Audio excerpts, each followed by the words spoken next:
अब क्या देख रहा है ये दास, जिन 10-10 साल नाम लिया न हो गया, तीनों मंत्र प्राप्त हो गए, वह भी नो कह दे मेरा तो नाम खंडित हो गया जी, ऐसे गलती बन गई। तो भाई ये पार होने के लक्षण नहीं है आपके, बहुत सावधान होना पड़ेगा। क्यों? हाँ इतना है कि परमात्मा दयालु है, इन्होंने बहुत ज्यादा कंसेशन दे दी है कि कोई बात नहीं, इस बूढ़े कलयुग में, इस घोर कलयुग में ये गलती हो ही जाती है। लेकिन आपका जान का समय आ गया और उससे 1 महीने पहले फिर कह दोगे मेरा तो नाम टूट गया, ये कोई बात हुई? नहीं, सावधानी बरतो। अगर आदमी 2 वर्ष 3 वर्ष 4 वर्ष के बाद भी दृढ़ नहीं होता है, फिर मोक्ष नहीं हो पाएगा आपका, बहुत सावधानी करनी पड़ेगी। गुरु जी के सामने आप झूठ के बोलोगे, कहते को घुट्टी ला गया बीच में नाम टूट गया, और नहीं बतावेगा, नहीं बताओगे तो आपका नाम खंड है, लाभ हो को नहीं, कनेक्शन कट चुके ऑटोमेटिक। तो यह झूठ बोल के भी के आपने फिर फायदा हुआ, लाभ हुआ, हानि हुई, बल्कि लाभ नहीं हुआ। और भी कोई माता धोखा को कोई और किसी भी कारण से नामखंड हो जाता है, तुरंत बताना चाहिए। ठीक है, ये दास क्या करेगा, थोड़ा बहुत धमकावेगा, करड़ा करूंगा, भाई गलती है, खबरदार, जैसे आपने नियम भंग किए हैं, तो आपका नाम फिर शुद्ध कर दिया जाए, री उपदेश दिया जाएगा, नहीं तो आपका कामयाबी नहीं मिलेगी आपको। लेकिन बार बार यह हैबिचुअल नहीं होना चाहिए, अगले नाम तो मिल ले जाएगा, इसका कोई समय होता है, इसकी लिमिट होती है, कितनी बार किन परिस्थितियों में आपने से खंड हुआ, फिर वो नाम आप चाहे 20 बार दे दियो, काम करना बंद कर देगा। तो इसलिए हमने बहुत डर के, जैसे माता गर्भ को रख यत्न बना और ठेस लगे तो छन हो तेरी ऐसे भक्ति जा। किसी बहन बेटी को काफी समय के उपरांत गर्भ रहा हो, फिर वो जाने है उस बच्चे की, उस गर्भ की वो कितनी चिंता करती है। रात में भी करवट लेते समय भी एकदम आंखें खुल जाती है तो देखती है कहीं मेरे बच्चे पर दाब तो नहीं आएगी, कहीं बच्चा मेरा खराब तो नहीं हो जा। ऊंचे नीचे पर पैर टेकते समय भी वो कई बार सोचती है। तो पुण्यात्मा, ऐसे ही ये भक्ति रूपी गर्भ को आपने ऐसे यत्न बनाकर बचा कर रखना पड़ेगा, फिर ये अनमोल लाल आपको मिलेगा। जैसे माता गर्भ को रखे यत्न बनाए और ठेस लगे तो क्षीण हो जाए, तेरी ऐसे भक्ति नसाए। तो हमने अपने इस लाल भक्ति रूपी गर्भ को बहुत सुरक्षित रखना है।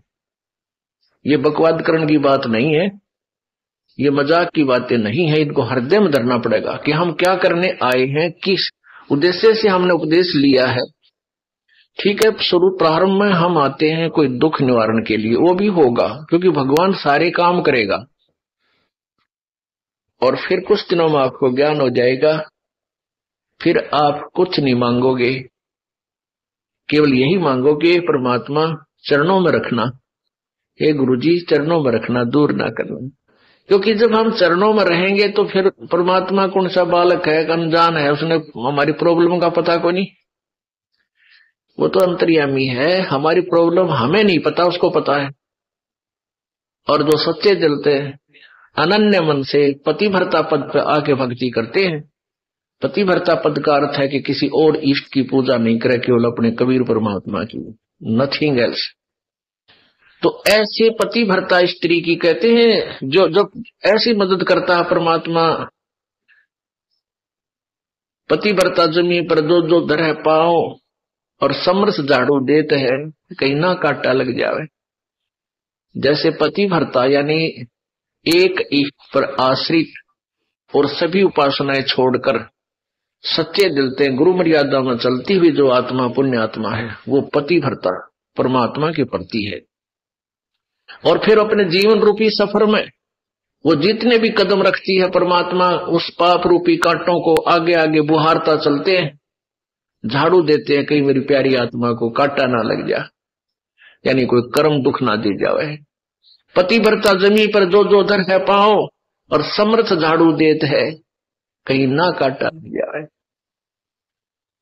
कि गुरु से कपट शिष्य जो राखे, यम राजा के मुगदर चाखे, और ही है कपट मुख प्रीत उचारे, ऊपर देता है मीठा बोले हाँ जी, और अंदर में दोष रखे। कहते सो जीव कैसे लोक सिधाई, और बिन गुरु मिले मोहे ना पाई। गुरु के मिले, गुरु का मिलना है कि गुरु के साथ तू एक रस हो जा, और जब तू गुरु के प्रति समर्पित होगा, यानी सद्भावना तेरी इसके साथ रहेगी, निष्कपट होगा, तो तब मुझे प्राप्त कर सकेगा, नहीं तो बिन गुरु मिले मोहे ना पाई। यानी गुरु से नहीं मिलेगा, उसकी आत्मा में तेरी जगह नहीं होगी। पुण्यात्माओं, आप जी जैसा भी व्यवहार और भक्ति कर रहे हो, इस दास के नोटिस में होता है, और अंदर से उस भक्त के प्रति एक विशेष रहम जाता है। दास को मालूम, आप तो इस बात को नहीं समझ सकते, एक विशेष उसकी तरफ आशीर्वाद भरी अंदर से लहर जाती है। तो वो लहर आपको प्राप्त करनी है, वो मिलन है, वो मिला है मेरे से। तो इस प्रकार आप मर्यादा में रहोगे और सत भक्ति करते रहोगे, तो परमात्मा की अंदर से आपके प्रति एक विशेष कसक, एक मेहर की नजर रहती है, और उससे ही भगवान मिलेगा। तो यहाँ परमात्मा कहते हैं गुरु भक्ता मम आत्म होई, और वा के हृदय रहु समोई। गुरु भक्ता मम आत्म होई, वा के हृदय रहु समोई। वही बात आकर रुकेगी कि गुरु का जो भक्त है वो मेरी आत्मा है, और जो गुरु के प्रति जिसकी श्रद्धा नहीं वो मेरा लगता ना कुछ। क्योंकि अब ये सोच कर चला है भगवान के मेरे स्थान पर याद ये बैठा है ये दास, और मैं इसके स्थान पर आ जाता तो ये मेरे साथ भी ऐसा व्यवहार करेंगे। ये तो स्वभाव यहाँ परिवर्तन करने के लिए आपने रिहर्सल करनी पड़ेगी। अब गुरु जी के सामने झूठ वही बोलेगा जिसने अपनी भक्ति का नाश करना। ना दास कोई पैसा मांगता, ना कदे थारी पर्ची काटता, ना आपको ज्ञान देता हूँ ऐसे पुण्यदान करो, इच्छा हो तो करो, भक्ति करो, और फिर भी कोई विकार आप रखते हो तो अपना नाश कर रहे हो, अपने को धोखा दे रहे हो, और साथ में इस दास के साथ जो है कपट करके भगवान से कपट कर रहे हो। तो आपने निर्मल होना पड़ेगा। हो जाओ कोई किसी कारण से गलतियां, क्योंकि आप संख्या में कम हो, समाज जो दूसरे भाव में ज्यादा है, एक एक परिवार में एक सदस्य नाम ले रखा है, 4 नहीं ले रहे हैं, तो गलती बन सकती है, तो उसकी अक्षमा याचना करें। दास फिर आपको करड़ा भी करता है, धमकाता भी है, खबरदार ऐसा करा तो नाम नहीं दूंगा। बिल्कुल सही है, बार बार नाम तोड़ने से भगवान के साथ चीटिंग हो जाती है। तो गलती हो जाए फिर क्षमा याचना करें, पुनरुपदेश दिया जाएगा। आपकी गलती बन जाने से फिर नाम खंडित हो जाता है, वो कनेक्शन कट जाता है, पावर नहीं जाएगी आपके घर पे, वो पुनः कनेक्शन जुड़वाना पड़ता है, तब वो पावर फिर शुरू हो जाती है। तो इसमें कपट नहीं करें, हो जाए गलती कोई बात नहीं, बन सकती है, क्योंकि हम भयंकर लोक में रह रहे हैं, हमें भी पता है, लेकिन जानबूझ कर बार बार बकवाद फिर भगवान न नहीं सुहावेगी। घनी मजबूरी हो तो हो सकती है कभी, लेकिन फिर बार बार उन मजबूरियों से भी संघर्ष करना सीखो। जैसे मीराबाई ने किया, ध्रुव प्रहलाद ने किया, आज उनके नाम रोशन हुए, सफल हुए, और समाज अपने आप फीका पड़ जाएगा जब आपकी सच्चाई को देखेगा, आपका अनुकूल करेंगे, अनुसरण करेंगे, आपका साथ हो जाएंगे। उनको भी चाहिए भगवान। बिना ज्ञान का व्यक्ति हमारा विरोध कर सकता है, ज्ञानवान तो हमारा साथी हो जाएगा। जैसा मोती ओस का ऐसी तेरी आवे, गरीबदास कर बंदगी भाई भौर न ऐसा दाव, ऐसा दाव, ऐसा मौका, ऐसा चांस मनुष्य शरीर, और फिर ये तत्व ज्ञान, और अब भी तुम पीछे रहोगे। कहते फिर परमात्मा ना संभाले तुमने कई हजारों वर्षों तक,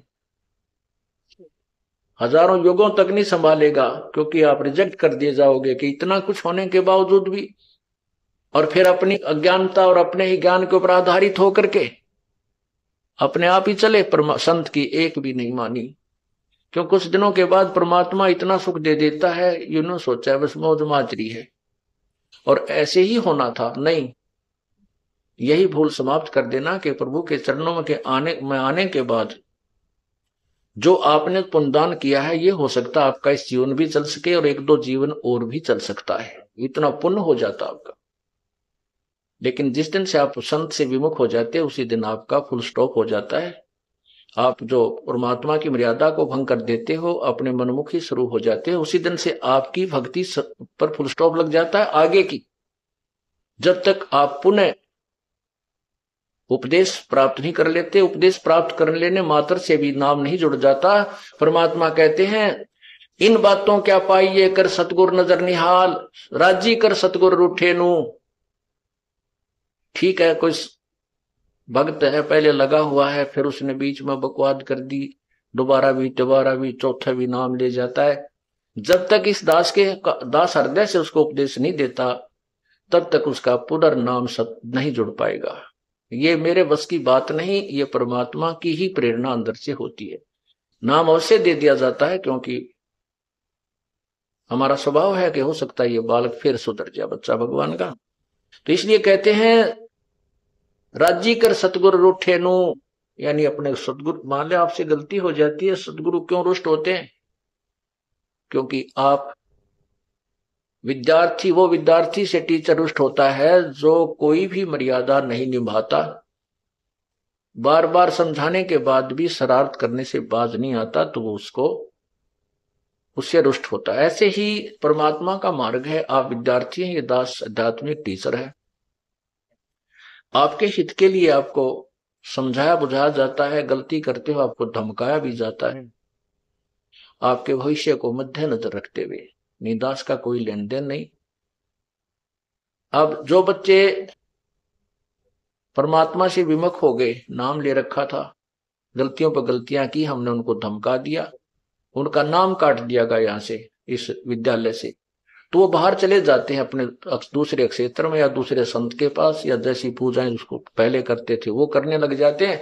और वो कहते हैं हमारे तो आज भी ठाठ हो रहे हैं, हमने तो उनको छोड़ दिया, उस नाम को भी, संस्था को भी छोड़ दिया, और कहते अब हमें कोई हानि नहीं हो रही।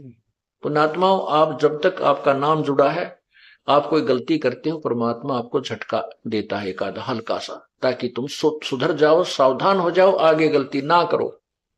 और जब यहां से विमुख हो जाते हो, आपका नाम कट जाता है, आपसे सत्संग में भी आते रहोगे, परमात्मा आपको स्वीकार नहीं करता है, तो फिर आपके ऊपर झटके नहीं आएंगे, आपको केवल वो काल पुण्य देगा जो आपका दे रखा है।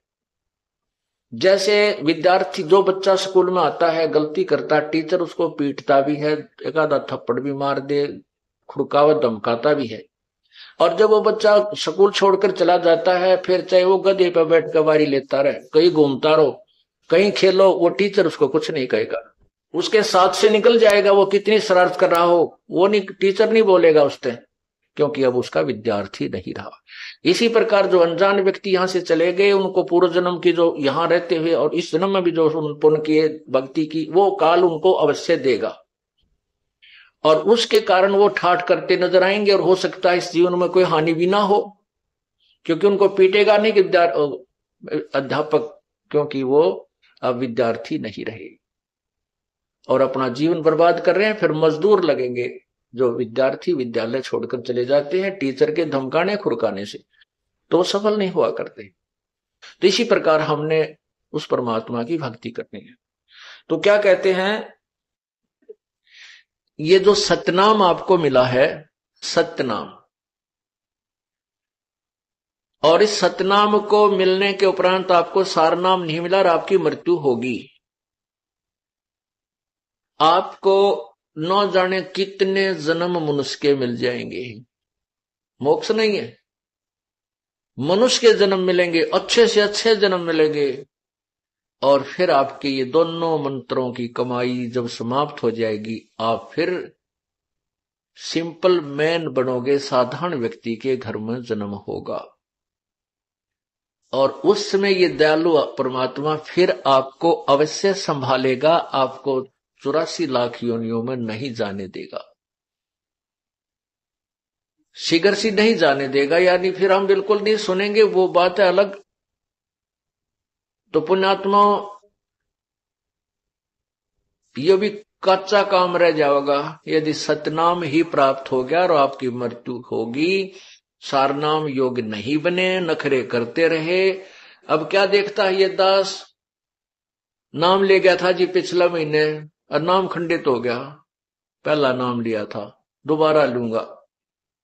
अच्छा भाई, क्योंकि पहले मंत्र वाला तो गलती कर सकता है, क्योंकि वो तो एकदम नया बच्चा होता है, पहली कक्षा का बालक होता है, हो जाता है खंड, लेकिन नहीं होना चाहिए। कोशिश करे कि जो काम करने लग गए उसको पूरा ही किया जाना चाहिए। तो फिर दोबारा उपदेश ले लेता है। फिर 4 महीने के बाद उसको सतनाम भी प्राप्त हो जाता है।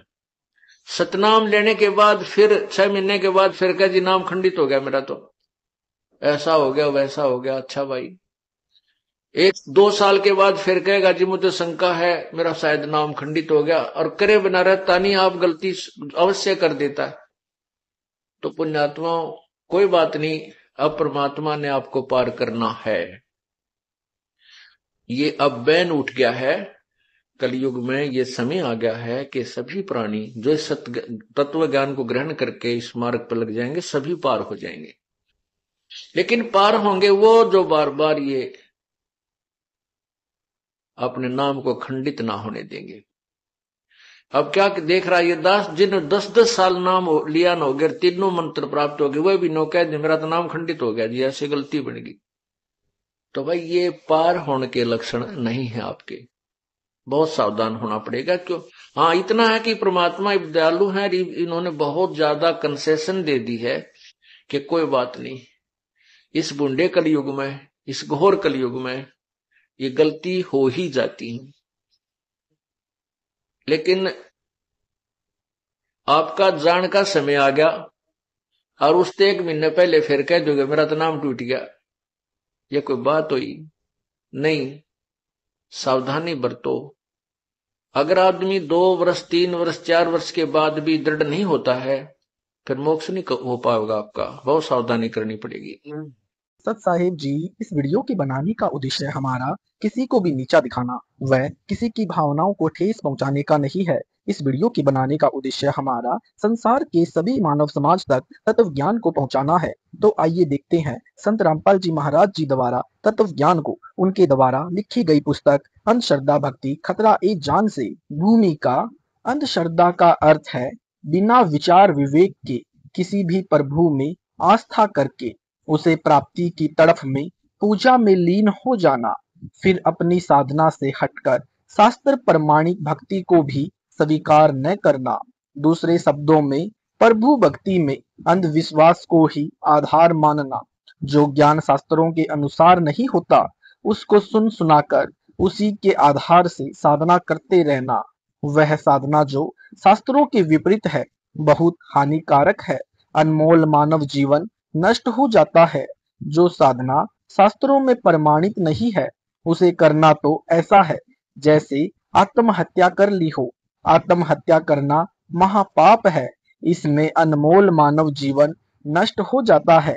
इसी प्रकार शास्त्र विधि को त्याग कर मनमाना आचरण करना यानी अज्ञान अंधकार के कारण अंधश्रद्धा के आधार से भक्ति करने वाले का अनमोल मानव यानी स्त्री या पुरुष का जीवन नष्ट हो जाता है। क्योंकि पवित्र श्रीमद् भगवत गीता अध्याय 16 श्लोक 23 में बताया है कि जो साधक शास्त्र विधि को त्याग कर अपनी इच्छा से मनमाना आचरण करता है यानी किसी को देखकर या किसी के कहने से भक्ति साधना करता है तो उसको न तो कोई सुख प्राप्त होता है न कोई सिद्धि यानी भक्ति की शक्ति प्राप्त होती है, न उसकी गति होती है यानी गीता अध्याय 16 श्लोक 23। इन्हीं तीनों लाभों के लिए साधक साधना करता है जो मनमानी शास्त्र विरुद्ध साधना से नहीं मिलते। इसलिए अंधश्रद्धा को त्याग कर अपने शास्त्रों में वर्णित भक्ति करो।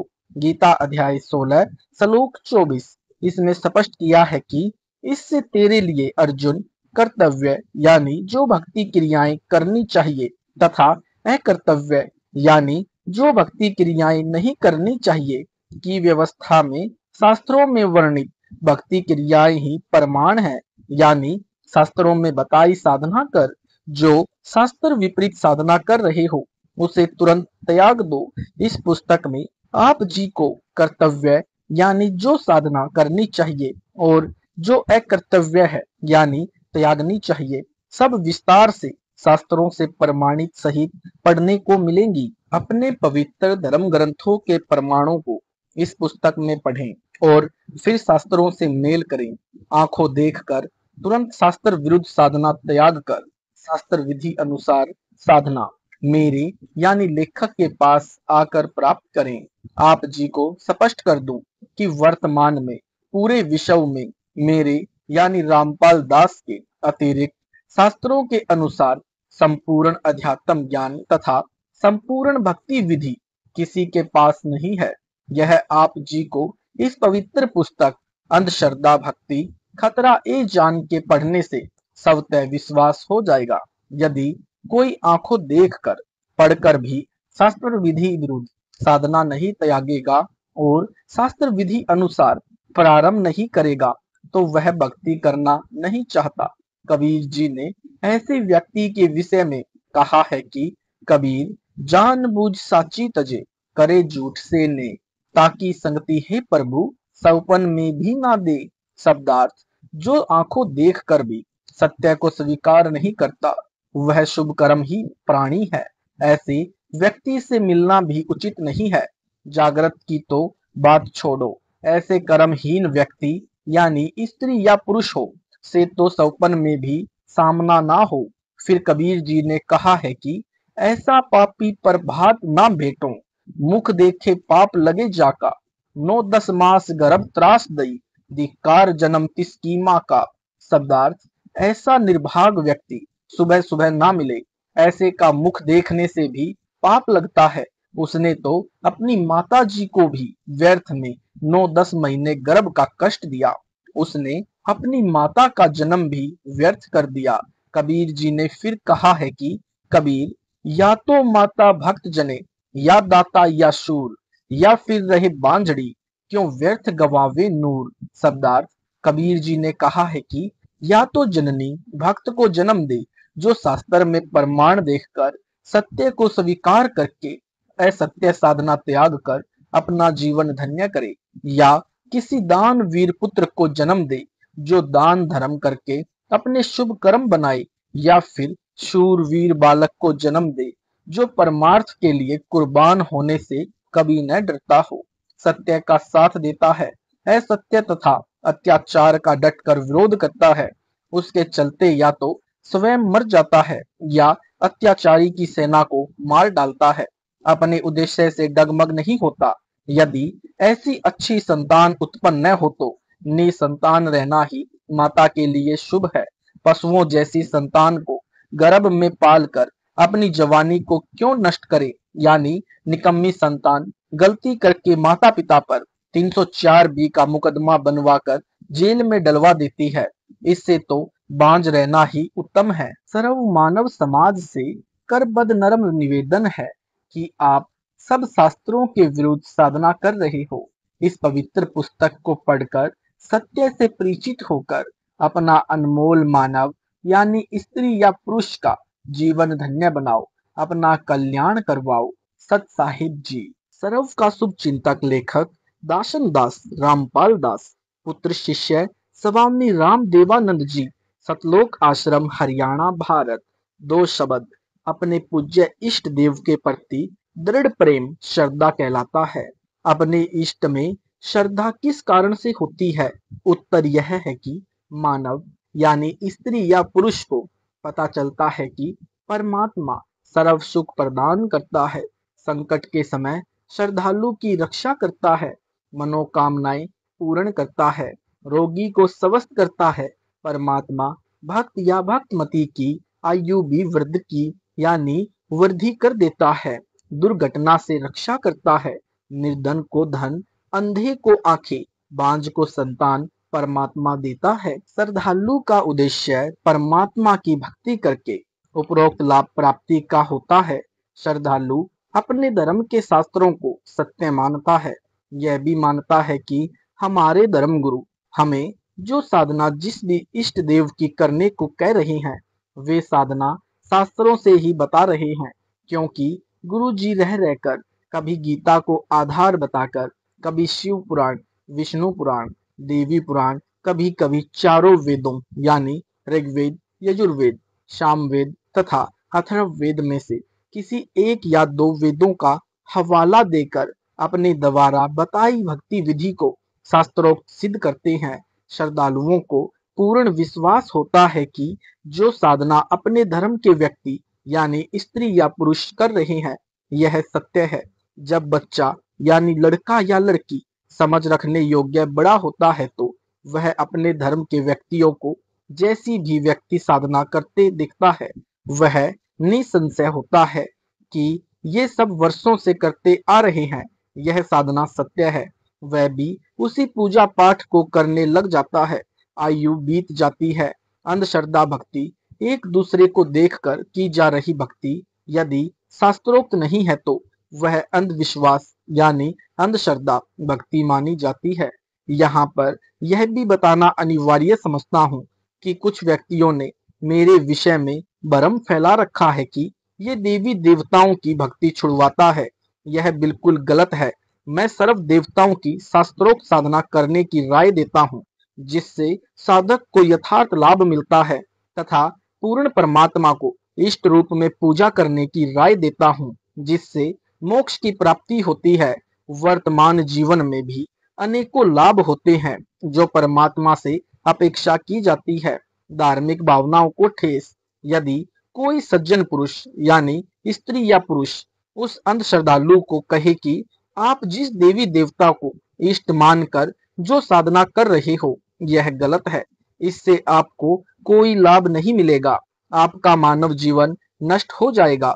आप देवी देवताओं की पूजा इष्ट मानकर ना करो, आप मूर्ति की पूजा ना करो, आप धामों तथा तीर्थों पर मोक्ष उद्देश्य से ना जाओ, आप श्राद्ध न करो, पिंडदान ना करो, 13वीं 17वीं क्रिया या अस्थियां उठाकर गति कराने के लिए मत ले जाओ, आप व्रत न रखो, इसके स्थान पर अन्न जल करने में संयम करो, न अधिक खाओ न बिल्कुल भूखे रहो। आप अपने धर्म के शास्त्रों में बताए अनुसार भक्ति मार्ग के अनुसार साधना करो। वह अंधश्रद्धावान यदि उस सज्जन पुरुष से कहे कि आप अच्छे व्यक्ति नहीं हो, आपने हमारी धार्मिक भावनाएं आहत की है, चला जा यहाँ से वरना तेरी हड्डी फसली एक कर दूंगा। जोर जोर से शोर मचाने लगता है। उसके शोर को सुनकर उसी क्षेत्र के उसी तरह उन्हीं देवी देवताओं व तीर्थों धामों के उपासकों का हुजूम इकट्ठा हो जाता है। बात धर्म गुरुओं तक पहुंच जाती है। धर्म गुरु भी वही शास्त्र विरुद्ध मनमाना आचरण करने कराने वाले होते हैं। उन धर्म गुरुओं की पहुंच उच्च पद पर विराजमान राजनेताओं तक होती है। उन धर्म गुरुओं के फोन मंत्रियों, मुख्यमंत्रियों या स्थानीय नेताओं को जाते हैं। उच्च पद पर बैठे राजनेता स्थानीय प्रशासन को फोन करके धार्मिक भावनाएं भड़काने का मुकदमा दर्ज करने को कहते हैं। उनके दबाव में प्रशासनिक अधिकारी तुरंत उस सज्जन पुरुष को गिरफ्तार करके मुकदमा बनाकर जेल भेज देते हैं।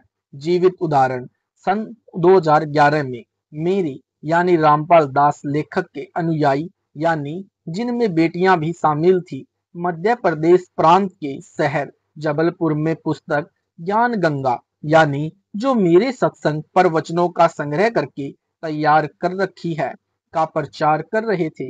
लागत 30 रुपए परंतु 10 रुपए में बेच रहे थे, जिस कारण से हिंदू श्रद्धालु उत्साह से लेकर जा रहे थे। जब उन्होंने घर जाकर पढ़ा तो लगा कि अनर्थ हो गया। देवी देवताओं की पूजा गलत लिखी है, दामों तीर्थों पर जाना व्यर्थ लिखा है। माता दुर्गा का पति बताया है, श्री ब्रह्मा, श्री विष्णु तथा श्री शिव जी का जन्म मरण बताया है। इनके माता पिता भी बताए हैं। हमारे देवताओं का अपमान किया है, मारो मारो। उन अंधश्रद्धा वालों ने पहले तो प्रचार करने वाले स्त्री पुरुष को स्वयं पीटा, फिर थाने ले गए। हजारों अंधश्रद्धावान इकट्ठे हो गए। जिला प्रशासन में बेचैनी हो गई क्योंकि राजनेताओं के फोन स्थानीय डीसी, एसपी, आईजी तथा कमिश्नर के पास आने लगे। हमारे एक अनुयायी ने बताया कि उपायुक्त महोदय यानी डेप्यूटी कमिश्नर तथा पुलिस अधीक्षक महोदय थाने में आए, पुस्तक ज्ञान गंगा ली, उसको वहीं बैठकर पढ़ने लगे। तो शिक्षित तथा दिमागदार अधिकारी होते हैं, आईपीएस तथा आईएएस, उनको समझते देर नहीं लगी। कि इस पुस्तक में कुछ भी ऐसा नहीं लिखा है जिससे किसी की धार्मिक भावनाएं आहत होती हों। सब विवरण शास्त्रों से प्रमाणित करके लिखा है। सुबह 10 बजे से शाम के 5 बजे तक अधिकारीगण मुकदमा दर्ज करने से बचते रहे, परंतु उन श्रद्धालुओं ने मध्य प्रदेश के विधानसभा के अध्यक्ष ने पुण्य फोन पर कहा तो प्रशासन ने मजबूरन धार्मिक भावनाओं को भड़काने का मुकदमा आईपीसी की धारा 295 ए के तहत दर्ज करके लगभग 35 स्त्री पुरुषों को जेल भेज दिया। मुकदमा नंबर 201 दिनांक 8/5/2011 थाना मदन महल यानी जबलपुर। विधानसभा अध्यक्ष ने अपने पद का दुरुपयोग करके पाप किया, यानी उसका फल भी परमात्मा ने उसे तुरंत दिया। वह विधानसभा अध्यक्ष 2 महीने बाद ही मृत्यु को प्राप्त हुआ। उसका नाम था ईश्वर दास रोहानी। यानी इस मुकदमे को माननीय हाई कोर्ट जबलपुर में समाप्त यानी समाप्त करने की अर्जी लगाई, जो माननीय उच्च न्यायालय जबलपुर यानी मध्य प्रदेश में है, ने वह मुकदमा दिनांक 20/7/2017 को खत्म कर दिया, क्योंकि पुस्तक में सर्व ज्ञान शास्त्र प्रमाणित मिला। लेकिन सन 2011 से सन 2017 तक निचली अदालतों में तारीख पर तारीखें पड़ी। उन पर सर्व 35 अनुयायी अपना कार्य छोड़कर गए। किराया लगा, दिहाड़ी छोड़ी, वित्तीय नुकसान तथा परेशानी उन अंधश्रद्धावानों ने के हित के लिए जेली की। वे इस पुस्तक में लिखे शास्त्रों के प्रमाणों को आंखों देखकर शास्त्र विधि रहित साधना त्याग कर शास्त्रोक्त साधना करके अपने जीवन को धन्य बनाए, क्योंकि श्रीमद् भगवत गीता अध्याय 16 श्लोक 23-24 में प्रमाण है। इन दोनों श्लोकों का वर्णन भूमिका में कर दिया है। वहां पढ़े। धार्मिक भावना अपने धर्म की धार्मिक क्रियाओं तथा परमात्मा से संबंधित पूजा पद्धति के प्रति गहरी आस्था को धार्मिक भावना कहते हैं। धार्मिक भावनाओं को आहत करना, किसी के धर्म में चल रही पूजाओं तथा उनके परमात्मा के ऊपर बिना आधार के कटाक्ष या आलोचना करना धार्मिक भावनाओं को ठेस पहुंचाना है।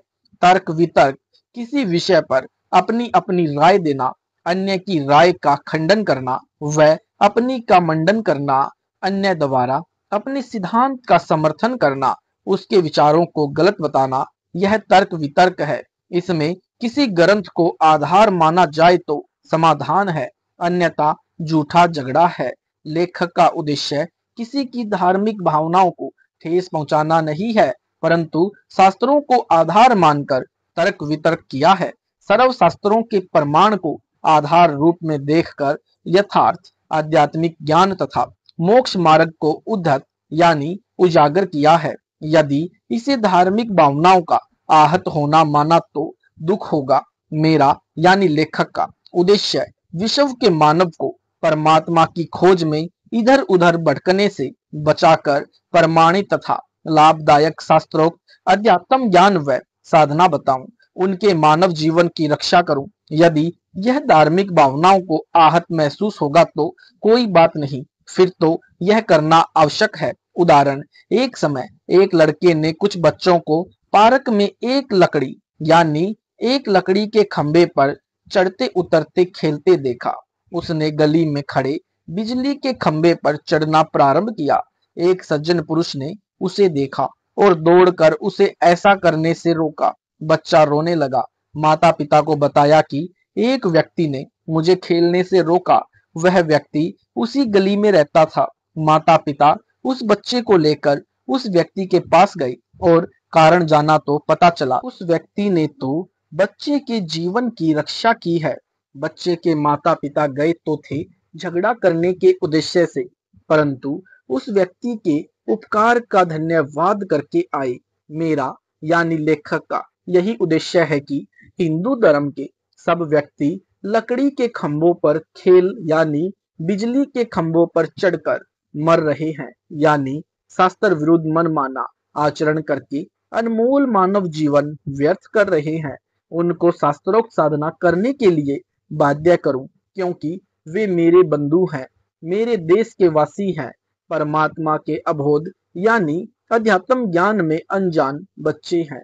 मुझे परमात्मा जी ने सर्व शास्त्रों का यथार्थ ज्ञान दिया है। वर्तमान में सब शिक्षित हैं। शास्त्रों के अध्याय, श्लोक व पृष्ठ तक पुस्तक में लिखे हैं। जांच करें फिर माने। इस पुस्तक अंधश्रद्धा भक्ति खतरा ए जान के लिखने का उद्देश्य है कि आप और मैं हिंदू धर्म में जन्मे हैं। पहले यह दास यानी रामपाल दास भी आप वाली साधना लोक वेद वाली ही किया करता था। परमात्मा की कृपा से एक तत्वदर्शी संत मिल गए। उन्होंने शास्त्रों से प्रमाण बताकर मेरी शास्त्र विरुद्ध साधना यानी जो वर्तमान में हिंदू धर्म में प्रचलित है को छुड़वाकर शास्त्रों में लिखी सत्य साधना का उपदेश देकर मेरे मानव जीवन को नष्ट होने से बचाया। उस महापुरुष यानी मेरे पूज्य गुरुदेव स्वामी रामदेवानंद जी महाराज की मेरी 101 पीढ़ी तानमंद रहेगी। सूक्ष्म वेद में कहा है कि सत्य भक्ति करे जो हंसा, तारू तास के इकोत्तर बंसा। शब्दार्थ, परमात्मा जी ने कहा है कि जो साधक शास्त्रोक्त सत्य साधना भक्ति करता है तो मैं उसकी 101 पीढ़ी को संसार सागर से पार कर दूंगा, यानी पूरे वंश का मोक्ष प्रदान कर दूंगा।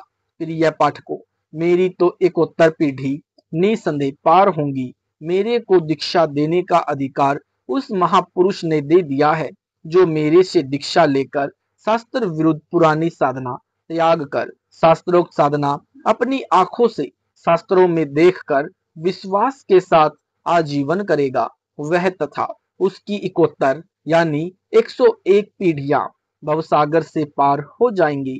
कृपया विश्वास के लिए पढ़ें। इसी पुस्तक के पृष्ठ नंबर 282 पर जान बची लाखों पाए अध्याय में शास्त्रोक्त साधना तथा शास्त्र विधि त्याग कर मनमाना आचरण यानी साधना में क्या अंतर है। उत्तर यह ऊपर बता दिया है कि जो शास्त्र विरुद्ध भक्ति साधना करता है उसको कुछ भी आध्यात्मिक लाभ नहीं होता। शास्त्र अनुकूल साधना करने से सर्व लाभ मिलते हैं। शंका, कुछ व्यक्ति कहते हैं कि रामपाल श्री ब्रह्मा, श्री विष्णु तथा श्री शिव जी की पूजा छुड़वाता है। समाधान, यह सरासर गलत है। मैं यानी लेखक इन देवताओं को शास्त्रोक्त साधना करने की मूल मंत्र देता हूँ। जैसे श्रीमद् भगवत गीता अध्याय 15 श्लोक 1-4 तथा 16-17 में कहा है कि यह संसार ऐसा जानो जैसे पीपल का वृक्ष उल्टा लटका है।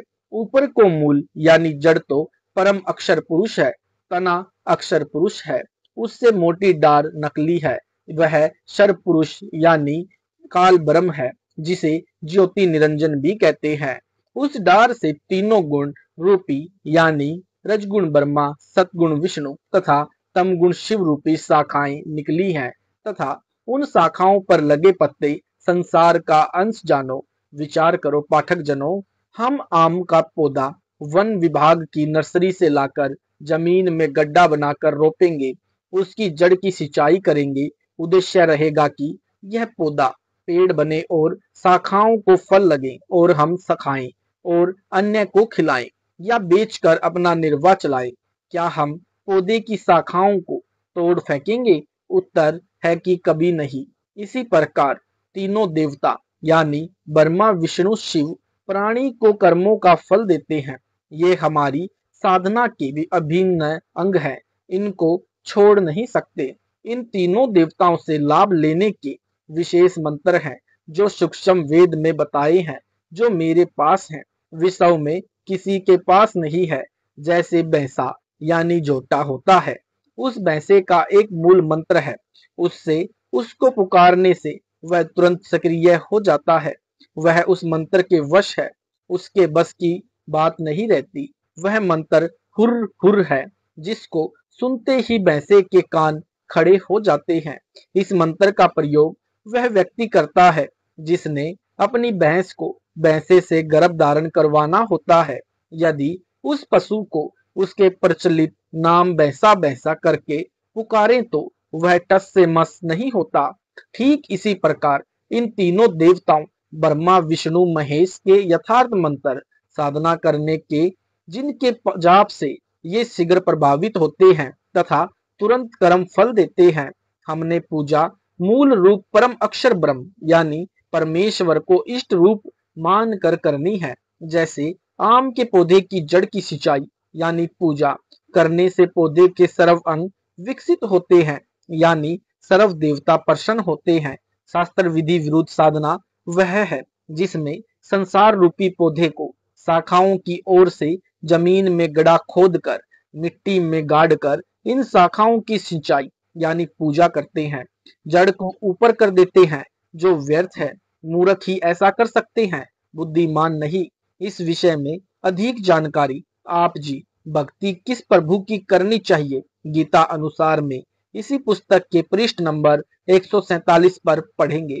कृपया देखें अगले पृष्ठों पर भी दो चित्र आम के पौधे के जिनमें शास्त्र विरुद्ध और शास्त्र अनुकूल साधना चित्रों द्वारा समझाई है। यह तत्व ज्ञान परमेश्वर कबीर जी ने बताया है तथा मेरे पूज्य गुरुदेव स्वामी रामदेवानंद जी की कृपा व आशीर्वाद से मुझे समझ आया है। यह अटल सत्य ज्ञान है, परंतु जन साधारण यानी वर्तमान सर्व मानव के लिए इतना जटिल है जितना 400 वर्ष पूर्व वैज्ञानिक निकोडिन कोपरनिकस ने कहा था कि सूर्य के पृथ्वी के चारों ओर घूमने से दिन रात नहीं बनते। पृथ्वी अपने अक्ष पर घूमती है जिस कारण से दिन रात बनते हैं। उस समय सबकी धारणा थी कि सूर्य पृथ्वी के चारों ओर घूमता है, इस कारण दिन रात बनते हैं। उस समय उस सच्चे वैज्ञानिक का दरबान व्यक्तियों ने जनता को भड़काकर इतना प्रबल विरोध किया था कि यह झूठ बोलता है, यह धर्म के विरुद्ध है, इसको फांसी पर लटकाकर मार डालो। उस देश में गवर्नर को दंड देने व क्षमा करने का अधिकार था। कहते हैं कि गवर्नर ने वैज्ञानिकों से कहा था कि आप एक बार जनता के सामने कह दें कि पृथ्वी नहीं घूमती, सूर्य घूमने से दिन रात बनते हैं, मैं आपको क्षमा कर दूंगा। परंतु सत्य के पुजारी वैज्ञानिक ने कहा कि यह असत्य है, मैं कभी नहीं कहूंगा, जो करना है करो। उस सच्चे व्यक्ति को उस समय फांसी पर लटका दिया गया। बाद में 400 वर्ष पश्चात उस दिवंगत वैज्ञानिक की आत्मा से विश्व ने क्षमा याचना की, कहा आपका बताया विधान सत्य था, हमको क्षमा करना, यही दशा मेरी है। मैं कहता हूं कि ब्रह्मा विष्णु शिव नासवान है, इनकी जन्म मृत्यु होती है, इनके माता पिता है। जिन पुराणों को आप सत्य मानते हो उन्हीं में प्रमाण दिखा दिए हैं।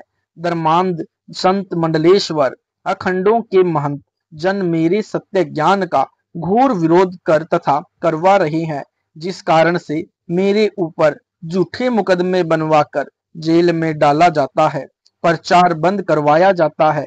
परंतु वर्तमान में शिक्षित मानव है, सब प्रमाण ग्रंथों में है, इसलिए मैं जीवित हूँ। यदि 100 वर्ष पूर्व यह ज्ञान बताता तो कब का परलोक चला गया होता। आप जी से पुण्य निवेदन है कि इस पुस्तक को दिल थाम कर श्रद्धा के साथ पढ़कर समझकर मुझ दास यानी लेखक के पास आएं और शास्त्रोक्त साधना लेकर अपना तथा परिवार का निःशुल्क कल्याण करवाएं। सत साहिब जी। लेखक संत रामपाल दास। सत साहिब जी, ये थे संत रामपाल जी महाराज जी के मंगल अमृत प्रवचन। ऐसे ही वीडियो देखने के लिए YouTube पर हमारे चैनल सतलोक इन संत रामपाल जी महाराज जी चैनल को सब्सक्राइब जरूर करें। सत साहिब जी, मिलते हैं जल्दी ही अगली वीडियो में।